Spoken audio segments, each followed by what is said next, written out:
According to the CDC, every 51 minutes, an alcohol-impaired driver in the United States dies. This does not include the number of life-altering injuries and people detained due to drunk driving. We are put at risk every day by people deciding to drink and drive. Last holiday season alone, 1,200 people were killed in drunk driving incidents. Innocent victims caught in the crossfires of reckless decisions face consequences for years to come.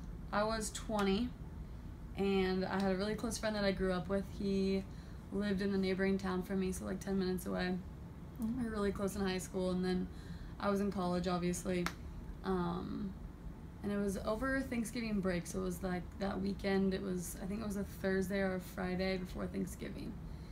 And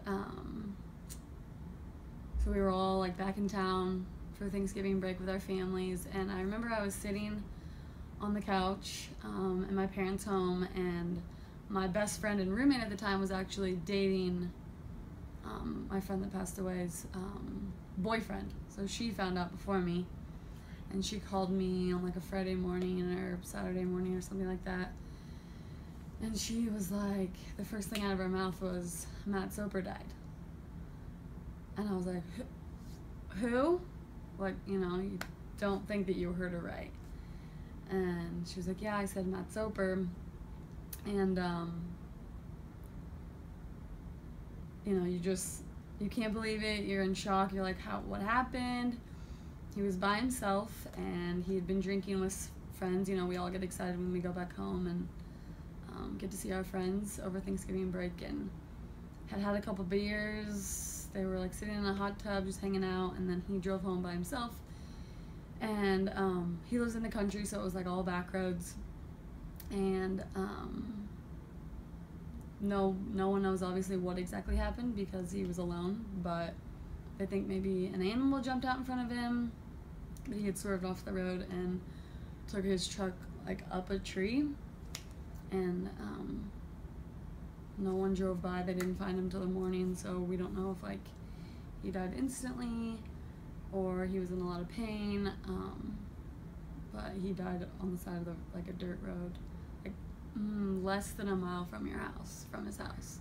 So like that's what they always say is you make it so far and then it always happens like a mile before your house. But definitely rocked a lot of our worlds. I remember that funeral. It was in like the biggest church in town. We had to find the biggest one because he had so many friends. Like he was the life of the party. He was always smiling, always laughing. He had one brother, or he survived one brother, and then I think he has a sister as well. But he was the youngest, and he had just surprised his mom that Thanksgiving, so his mom didn't think he was gonna come home, and he had surprised her that night. And he was 21 and wasn't wearing a seatbelt, so you know, maybe had he been wearing a seatbelt, he would be here today. But it's been 9 years since he died. We just it was on November 29th, so just recently it was the 9th year anniversary of his death. And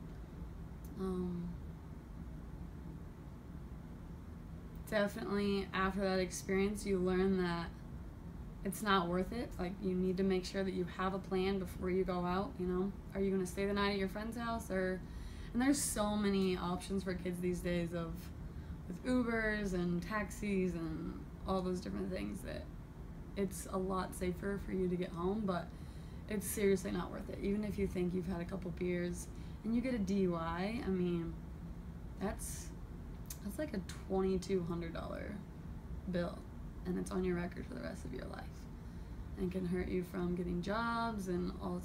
But the biggest thing is it's taking lives. It could take your life, it could take someone else's life. And we prevent these unnecessary deaths by planning ahead, calling a friend, and having a cutoff limit. If we can hold ourselves and peers accountable to these safe decisions, we can stop the shocking statistics we have today. Drinking and driving is not only dangerous for the driver, but others on the road as well. One drink, one moment, and one decision can change your life forever. I'm the most sober of all my friends. I'll just drive. I just don't like this party, and I just want to go home. I gotta get out of here. I just live down the road. I'll be fine. Please think before you drink and drive. Please think before you drink and drive. Please think before you drink and drive. Please think before you drink and drive. Please think before you drink and drive. Please think before you drink and drive.